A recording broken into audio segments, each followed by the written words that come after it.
Globule, reportage. En échange d'exclusivité, rien que des interviews et des photos. Expérience, rencontre, découverte. Globule, reportage. Le 24 juillet, la troupe des Allumeurs de Lune joue à Passy, au Parvis des Filles, à 20h30. Élise Mérien, metteuse en scène de la pièce Super Règne, est venue au micro de Globule Radio. C'est moi-même qui l'ai écrite et donc l'envie, c'était d'entremêler deux histoires, à la fois la petite histoire entre guillemets de la Deuxième Guerre mondiale. Cette année, on est en 2024, on fête les 80 ans de la libération de la France.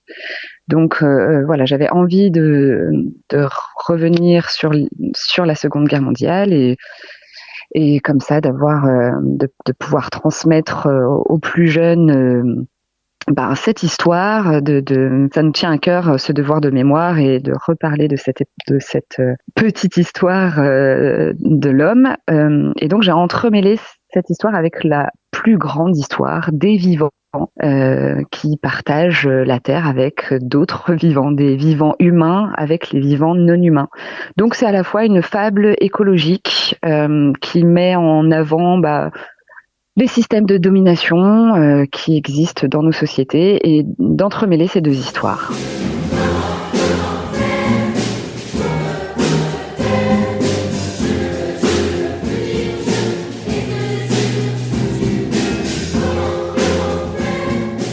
Les Allumeurs de Lune, c'est une compagnie qui a donc été créée il y a 35 ans, qui a été cofondée par Raymond Dupuis et Monique Tréhard. Raymond était comédien et metteur en scène, et puis Monique chanteuse. Tous les deux, ils se sont associés avec la Fédération des œuvres laïques de Haute-Savoie. Donc les Allumeurs de Lune ont été créés à l'intérieur d'une colonie de vacances. Et chaque année, depuis 35 ans, on se retrouve au mois de juillet pour créer les spectacles des Allumeurs de Lune, qui sont des créations originales.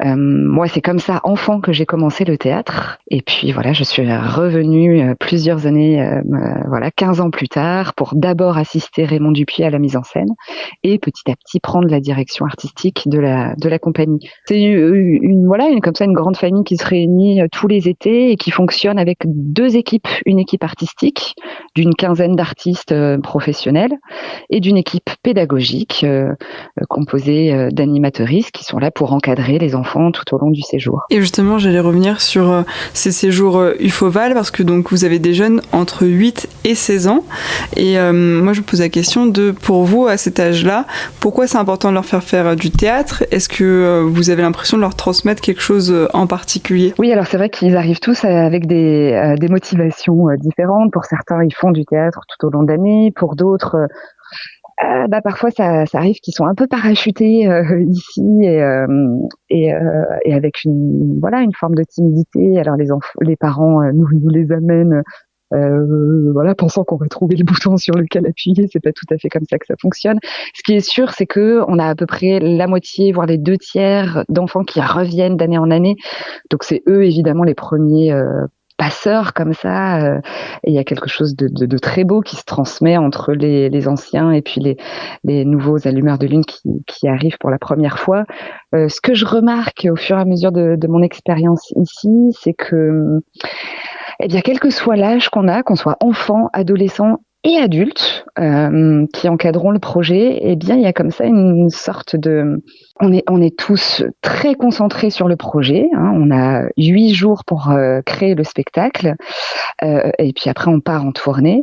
Donc il y a comme ça une sorte de synergie et de concentration très forte vers l'endroit de la première représentation. Qui fait que d'une certaine manière, l'âge ne compte plus. On est tous dans une énergie d'entraide et d'élan. Voilà, je crois que j'ai jamais autant compris ce que signifiait que le mot troupe quand je suis aux Allumeurs de Lune, parce que le projet est tellement fort artistiquement et humainement qu'on s'emmène tous les uns les autres vers l'objectif de la première. Et comme vous le soulignez, vous avez 8 jours pour monter ce spectacle, donc aussi la création des costumes. Là, vous êtes en pleine semaine de répétition. Comment vous le sentez pour les représentations qui débutent la semaine prochaine? Alors là, on a passé, donc c'est ça, une semaine à répéter. On est 2 à la mise en scène, voilà, donc on répète un petit peu chacun de notre côté. C'est des spectacles qui sont joués et chantés. Il y a 6 chansons qui ponctuent comme ça notre histoire. Voilà, les musiciens travaillent de leur côté, les metteuses en scène également de leur côté. Et là, ça y est, on va enfin se réunir tous ensemble dans la même salle et à partir de demain, on va prendre comme ça le début de la pièce. On commence les filages, tout le monde est réuni et on prend le début de la pièce et on passe scène après chanson après scène. Donc c'est un moment important parce que ça y est, tout le monde va commencer à voir le travail des uns et des autres. C'est un nouvel élan, une nouvelle énergie. Là, moi, je suis plutôt confiante. Il y a des très belles choses. Il y a encore beaucoup de travail, mais ce que je vois là, des scènes travaillées et des chansons, m'émeut beaucoup parce que moi, c'est la première fois que j'écris pour les Allumeurs de Lune. C'est un cadre un peu particulier, c'est un cahier des charges un peu particulier. On écrit pour 60 personnages. Il y a 6 textes de chansons à écrire. Et là, j'avoue que je suis assez émue de voir l'histoire que j'ai imaginée, les mots qui n'ont été pour l'instant que dans ma tête et dans ma bouche. Et là, c'est en train de prendre vie et toute la troupe est en train de s'emparer de ce texte-là et ça augure, je crois, un beau spectacle. Vous avez souligné le fait que le spectacle, c'est un spectacle qui est joué et chanté. On parlait au tout début de l'interview du thème du spectacle, qui est quand même assez sérieux, assez sombre, mais donc en fait, dans sa mise en scène, il y a quand même quelque chose, alors je sais pas si je peux dire joyeux, mais quand même de mouvementé. On va pas être dans le sombre pendant tout le spectacle. Ah, écoutez, c'est vrai que le travail qu'on déploie avec la Fédération des œuvres laïques, là, on prend, c'est presque,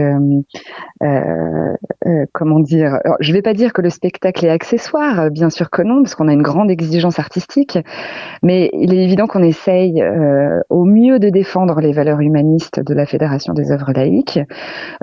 Donc, l'idée, c'est pas de gnangnantiser, et c'est d'aborder des thèmes forts avec les enfants, parce qu'en fait, on est persuadé qu'ils ont déjà des capacités infinies, on essaye de leur transmettre ça, et qui sont tout à fait capables de s'emparer de sujets de notre histoire.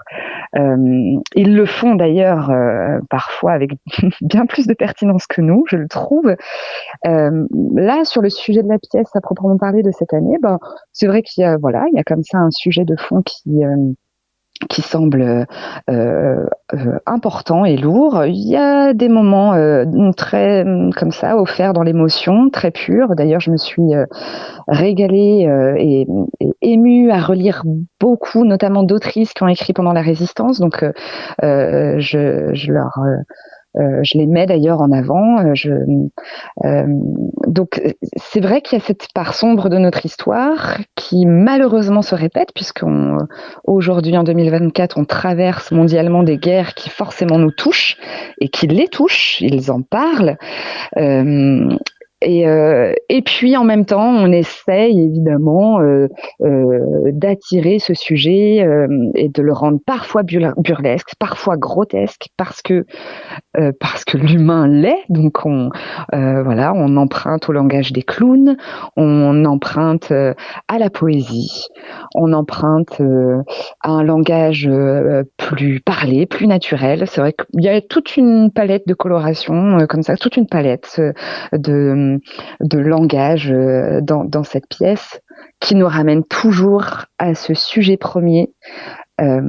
Comment on peut faire pour raconter des nouvelles histoires? Comment on peut faire pour se souvenir des histoires, mais continuer à s'emparer de nouveaux récits pour regarder ensemble un horizon de manière plus Et paisible. du coup, on le rappelle, donc vous êtes en tournée en Haute-Savoie pendant la semaine prochaine et vous passez à Passy nous voir le 24 juillet.